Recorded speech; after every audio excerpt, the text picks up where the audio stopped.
bu fekkee ni abonné goo ñu ngi lay ñaan nga abonné comme nii activé ko notification bi su ko defee vidéo bu dugal nga bokk ci ñi ko jot aimé vidéo bi ndax tamit danañ jàppale ci liggéey bi bu baax a baax. asalaamaaleykum wa rahmatullahi taala wa barakatuhu.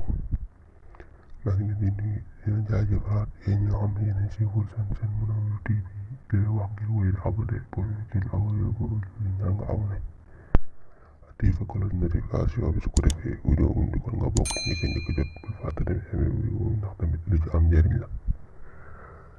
tey nag loo di ko yéen ci guddi fukk benneel nga ñu ne ko ci julli ñeenti rakka guddi fukk benneel ko ci julli ñeenti rakka bu jënee Faatiha benn yoon inna anzalnaahu ak qul yaa ayyuhal kaafiruun ak qul huwallaahu li ci ne juróom-ñaari yoon mu sëlmalee mu wax lii laa hawla wala quwwata illaa billaahi al-aliyyil aziim juróom-ñaar yoon mooy 70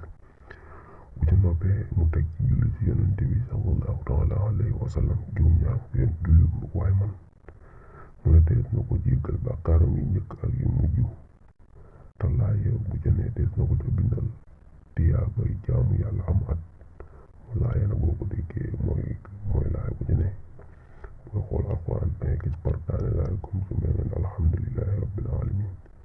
loolu defe naa ne laaya comme noonu li tàmbalee Faatiha ak inna anzalnaa qul yaa ayyuhal kaafiruun ak yàlla ci laaya bu ca nekk danañ ko bindal tiyaaba jaamu yàlla am at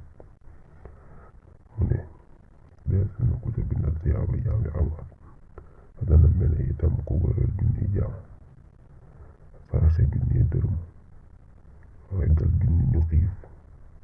woddu junni ñu rafle moo ñu amut yére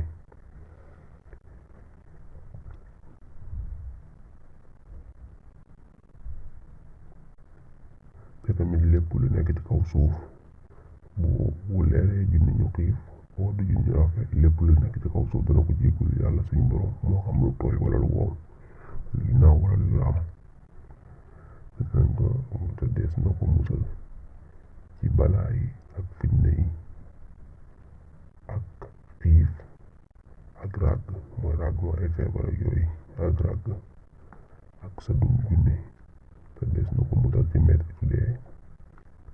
te dana tàbbi àjjana te deesu ko xisaab yàlla ñu ko yàlla defal kon jëmale ko vidéo ba suba jàmm insha Allah wa salaamu aleykum wa rahmatullahi taala wa barakatuhu.